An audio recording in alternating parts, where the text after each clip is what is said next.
उसने दहलीज को पार किया। पूजा कहाँ हो? देखो मैं आ गई। पूजा कहाँ हो? पूरे घर में ऐसा सन्नाटा था जैसे किसी कब्रिस्तान में होता है। मीनू डरते डरते पूजा के कमरे की तरफ बढ़ी। मीनू ने जैसे ही पूजा के कमरे में पैर रखा तभी एकदम से पूजा के रूम की लाइट चली गई। पर खिड़की से रूम के अंदर थोड़ा बहुत प्रकाश आ रहा था। शायद वो घर के बाहर लगे खंभे की लाइट से आ रहा था।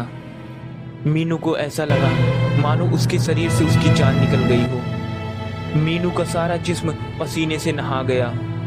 रूम के अंदर चेयर पे कोई बैठा हुआ नजर आया और चेयर चर चर की आवाज कर रही थी जो वातावरण को और भी डरावना बना रहा था।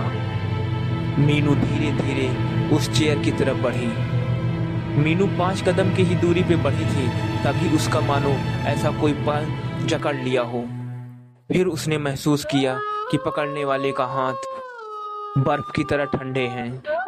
मीनू को पैर पे कुछ चिपचिपा सा महसूस हुआ और वो अपने स्थान पर खड़ी की खड़ी रह गई।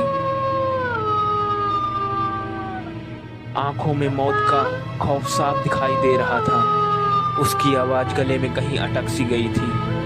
मीनू ने हिम्मत करके अपना पैर छुड़वाया।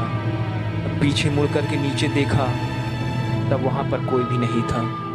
अपने पीछे उसे किसी को ना पा करके उसे ऐसा लगा जैसे उसकी सांस में सांस आई। जैसे सीधी होकर के देखती है तो चेयर पे कोई नहीं था। चेयर बिल्कुल खाली थी।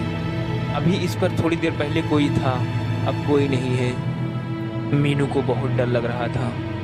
उसने सोचा एक बार पूजा मिल जाए तो इस मनहूस घर से निकल जाऊं। मीनू जल्दी